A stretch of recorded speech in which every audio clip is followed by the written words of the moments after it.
தொலைபேசி வாயிலாக பாரதிய ஜனதா கட்சியின் மாநில தலைவர் திரு அண்ணாமலை அவர்கள் இணைந்திருக்கின்றார்கள். அவருடைய கருத்துக்களை இந்த தேர்தல் முடிவுகள் பற்றி கேட்கலாம். திரு அண்ணாமலை வணக்கம், வாழ்த்துக்கள். டெல்லிக்கு ஈரோடுல நின்றுக்கலாமோ அப்படின்னு இப்ப தோணுதா?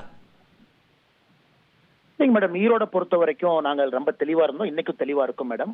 அது வந்து தேவையில்லாத ஒரு தேர்தலா தான் நாங்க அதை பாக்குறோம். எலெக்ஷனுக்கு இன்னும் ஒரு 10 மாதங்கள் இருக்கிற பட்சத்துல அதே நேரத்துல மகிழ்ச்சி, டெல்லியில வந்து பாரதிய ஜனதா கட்சி கிட்டத்தட்ட 27 ஆண்டுகள் கழித்து மக்கள் ஒரு பெரிய வாய்ப்பு கொடுத்திருக்காங்க.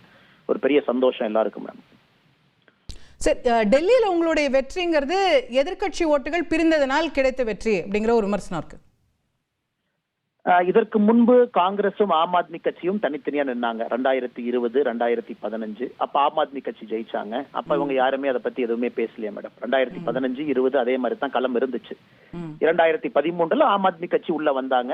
முதல் முறையா இந்தியால வந்து ஒரு வித்தியாசமான அணுகுமுறையோடு வந்தாங்க. வாலண்டியர்ஸ் நிறைய கொண்டு வந்தாங்க. இப்ப 2025 ஆம் ஆத்மி கட்சி தோற்கும் பொழுது புதுசா நம்ம திரும்ப பாக்குறோம். ஏன்னா போன தேர்தல் எப்படி இருந்துச்சோ அதே களம் தான் டெல்லியை பொறுத்த வரைக்கும். சோ டெல்லியை பொறுத்த வரைக்கும் இன்னொரு விஷயத்தை நீங்க பாத்தீங்கன்னா, லோக்சபால காங்கிரசும் ஆம் ஆத்மி கட்சி இணைந்துதான் இருந்தாங்க.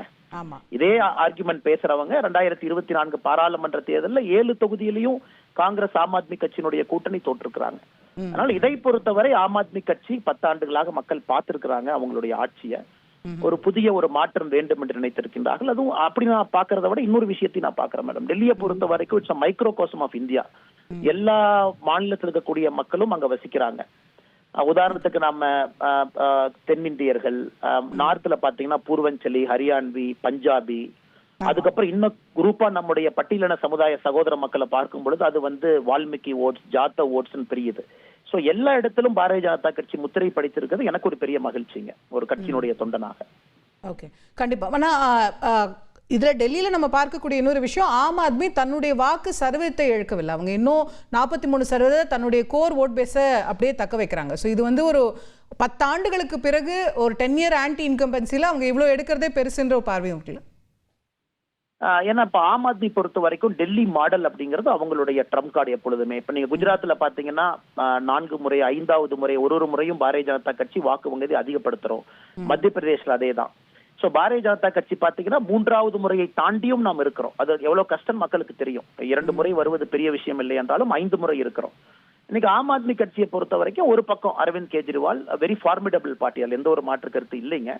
ஆனா இன்னைக்கு வந்து இந்தியாவில் ஒரு ஆல்டர்னேட் பொலிட்டிக்கல் மூவ்மெண்ட் அவங்க கொண்டு வந்தாங்க. ஏன்னா காங்கிரஸினுடைய வீழ்ச்சிக்கு பிறகு ஆம் ஆத்மி கட்சி இந்தியா முழுவதும் வர முடியுமா அப்படிங்கிறது இன்னைக்கு அது பொய்த்து போயிருப்பதாக நான் பார்க்கின்றேன். ஓகே ஓகே, ஈரோடு பற்றியும் கேட்கணும்னு நினைக்கிறேன். இப்போ 37,000 ஓட்டு இப்போ நம்ம பேசிட்டு இருக்கும்போது திமுக வாங்குது. 7,600க்கு மேல இப்போ நாம் தமிழர் கட்சியுடைய வாக்கு வங்கியை பார்க்குறோம். பிஜேபி புறக்கணித்து இருக்கிறது. ஆனால் கொங்கு பகுதியில் உங்களுக்கு ஒரு கணிசமான ஒரு வளர்ச்சி இருக்குன்னு நம்பப்படக்கூடிய நிலையில உங்க ஓட்டு எங்க போயிருக்கு? இந்த முறை ஒன்று வாக்கு சதவீதம் குறைந்திருக்கிறது, நிறைய பேர் ஓட்டு போடலைங்க.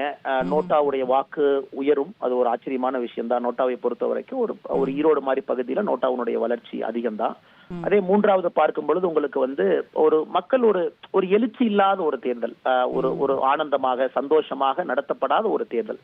அதனால என்னை பொறுத்தவரை வாக்கு வங்கி இங்க போச்சா அங்க போச்சான்னு சொல்றதை விட மேடம், மக்களே உற்சாகத்தோடு பங்கேற்காத ஒரு தேர்தலா தான் நாங்க பாக்குறோம். இது முதல்ல இருந்து எழுதப்பட்டதுதான். டிஎம்கேவும் பெருசா சீரியஸா எடுத்துக்கல அவங்க. ஏன்னா களம் அந்த மாதிரி இருந்தனால ஒரு முதலமைச்சர்ல இருந்து யாரும் கூட அங்க நான் பிரச்சாரத்துக்கு போறேன், போன முறை எப்படி அவங்க கேம்ப் பண்ணி 10 அமைச்சர்கள் 20 அமைச்சர்களை போட்டிருந்தாங்களோ அது போன்ற ஒரு தேர்தல் களம் இது இல்ல. இது எங்களை பொறுத்தவரை நாங்க புறக்கணிச்சனாலதான் மக்களுக்கு அந்த கொடூரம் நடக்கலன்னு நாங்க பாக்குறோம். பட்டியல் அடைச்சு வச்சு அதே மாதிரி பழைய பஞ்சாயத்துக்கு இது போயிருப்பாங்க.